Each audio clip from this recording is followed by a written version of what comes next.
Hey, what's going on, everyone? Carlos here, Carlos Gill TV. Today is day 34 of 365. I am hyped up. I know I said that in yesterday's video, but today I did 3 more Twitter chats. I actually did one webinar where I was a panelist, so I was speaking, had slides. Then I was also going back and forth on the Twitter side in between my slides. And then I did 2 more Twitter chats. Again, with the first one being social media today. The second one was SMX chat, social media experience chat, where I was a guest. And then tonight's was hashtag millennial talk, hosted by Chelsea Cross, all about millennials. Great time every Tuesday night. So I'm really jazzed up, really fired up, and I'm ready to go into today's vlog. So a couple days ago, I had this notion, which was to share with all of you what I've been going through in my job search over the last 30 days. So I lost my job on January 5th.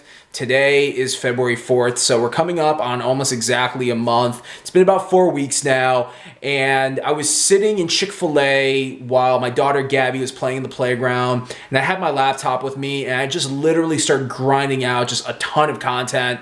And I put that article on LinkedIn. I'm going to drop the link in this box below so you can go ahead and see it. But I want to thank all of you out there that have taken the time to go ahead and not only read the article, comment on it, but also share it with your network. It means so much to me. And the article is called How to Work When You're Not Working. And I wrote this because a lot of people think that in a job search, you are unemployed. And quite frankly, I don't consider myself unemployed right now. I consider myself a professional who is working towards landing his next role. And there's so much work, no pun intended, that goes into finding a job, that I felt that by writing an article, just kind of doing a brain dump of everything that I've gone through over the last 30 days, it would be a great way for me to connect with my social network out there and let all of you know what I've been up to. So first things first, I'm going to go ahead and share just a brief story with all of you to put this into context.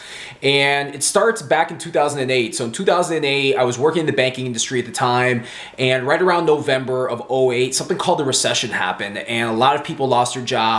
I was one of those. In the month that I lost my job, over 500,000 other Americans did. So the first thing that I did as a unemployed, laid off banker amidst a recession was I turned to LinkedIn. So the same day that I lost my job, I signed up for LinkedIn. This is November 6, 2008. People, they remember their first kiss. They remember the day they got married. They remember the day that their first child was born. For me, it was the day that I lost my job in the recession, and I joined LinkedIn.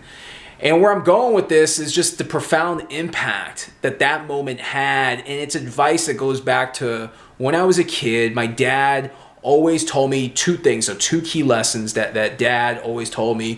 One was, in life you have 2 options. You can either go north or you can go south. So you can either make a decision to go upward and forward, or you can stay where you're at and go backward. And quite frankly, guys, I'm a winner. I'm not a quitter. I don't quit on myself. I don't quit on my family, especially because they depend on me. So I made a decision on the day that I lost my job. I was going to go north, and I turned to LinkedIn, and quite frankly, there was no one hiring. It was just a bunch of doom and gloom people at the time saying the same thing. I just lost my job. Help me find a job. My remedy was to go ahead and start up a company, if you will, a startup that would help mid to senior level professionals find jobs.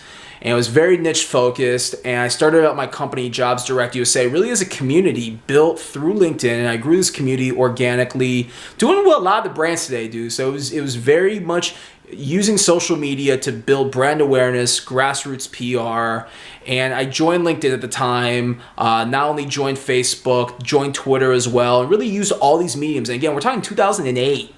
When these mediums were really at the ground level and they weren't being used on a broad scale like they are today. So I really found a way to leverage these mediums for social good. And in the process, I was able to rebrand myself, gain new experience in marketing, which I didn't have before, and really show success as an entrepreneur, as a founder of a company. And when that led me to, after almost 4 years, was being hired by a company in Winn-Dixie, which is a Fortune 500, well-known supermarket and retail chain based in the Southeast. They hired me to be their first ever social media manager as a result of me losing my job, turning to LinkedIn when I did, and evangelizing social media to try to help people during the recession.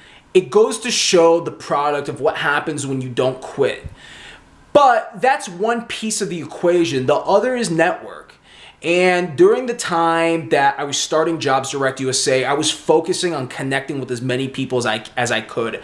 I recognized early on there's no way that I'm going to be able to move a mountain on my own. There's no way possible I'm going to be successful in my startup if it wasn't with the help of people. At the same time, I needed to have access and have a network built in order for me to be able to go ahead and eventually move on and find a job of my own. And that's the second lesson that my dad always taught me, was networking. My dad, since I was a little boy, no joke, I must have been 5 or 6 years old, he's always been telling me networking will save your life. It will save your life. You never know where you're going to be. You never know who you're going to meet. But with the network, with spheres of influence, you're just one call away from the right person that can go ahead and help you in a time of dire need. So let's fast forward to today. It's 2015. I have this awesome social network. I have almost 18,000 first degree connections on LinkedIn, over 30,000 followers on Twitter. I've got almost 5,000 friends on Facebook. Like, there's no shortage of me knowing people and people knowing me, which is a great problem to have. So I lose my job January 5th of this year. And what's the first thing that I do? I got on my cell phone and I just started texting almost every single person that I had a business card to, or anyone that was in my phone that would just listen. I just text people very humbly and sincerely and said, hey, I lost my job today. I want you to know, if you know anyone that's looking to hire for someone in digital and social media, please let me know or keep me in mind. Second thing I did was I put together an email that night. And this email was scheduled to go out first thing in the morning to all of my LinkedIn connections, letting them know the same thing. Third thing I did, I got on YouTube. I created a video. I reached out to all of you awesome people out there to let you know, hey, this is the struggle I'm going through right now and I really need your help. So the first few things that I did was I reached out to my network, and that's what I think job seekers and professionals need to do. When you find yourself in this situation, you need to reach out to the people that truly can support you, and that is your network. But one thing I've been saying for the last 7 years since I started JobsDirectUSA and started speaking at events all over the country to job seekers is finding a job is a job. Like, there's no other way around it. If you're going to be successful in the job search, you need to knock on doors. You need to call people. You need to email people. You need to work your network. You need to get outside of your comfort zone, because this is a full-time job. And it's not a job where you clock in at 8 a.m. and you clock out 5 p.m. Like, no, this is a 24/7, check your phone, contact as many people as you can, hustle and grind as much as you possibly can, because the longer that you're on the sidelines is a day more that you're not getting paid, and it's a day more that you are not adding value to a potentially awesome organization out there. So in addition to networking, in addition to reaching out to people and asking for help, which, trust me, I hate to be that guy that asks for help, but again, why do you build a network over 7 years? It's so for that one moment when you find yourself in that time of dire need. And trust me, when you lose a job, it's pretty dire. I do not want to get back to where I was in 08, 09, where I lost my house, I lost my car, I lost all my money. That sucks. So I am determined to not ever get to that point. And fortunately, I have the mindset now where it's a scarcity mentality. You have to leave no stone unturned if you're going to be successful. So what else have I been doing? I've been going to conferences. I've been inserting myself in the same situations of where I would be if I was working a job. Why? Because I want to be surrounded by like-minded professionals like myself, into marketing, into social media, connected, well-rounded. And by inserting myself in those situations, it gives me access to people at those events. So I've gone to 4 conferences in the last month. I've spoken at a conference. I've been interacting and engaging with executives at companies where I'm currently interviewing for.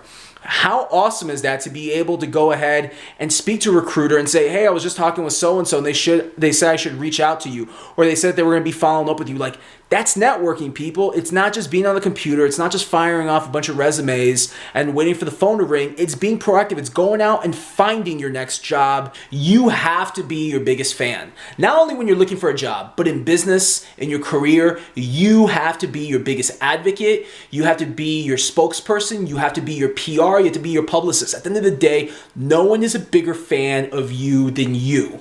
Check out this article that I dropped on LinkedIn. Let me know what you think about it. It's called How to Work When You're Not Working. Again, I'm going to drop the link below on this video. Let me know what you think. I appreciate all your help, all your support. Every single person watching this video right now, all my followers on Twitter, everyone I'm connected to on LinkedIn, you guys are so awesome. I would not be where I'm at today in my life. Forget career, in my life, period, if it wasn't for all of you out there, and that is real talk. So with that, friends, thank you so much for watching day 34 of 365 right here on Carlos Gil TV. Fist bumps, bam, peace. I'll see you tomorrow with a new vlog. And remember, anything in life is possible as long as you have a plan to get you there. That's real talk. See you tomorrow.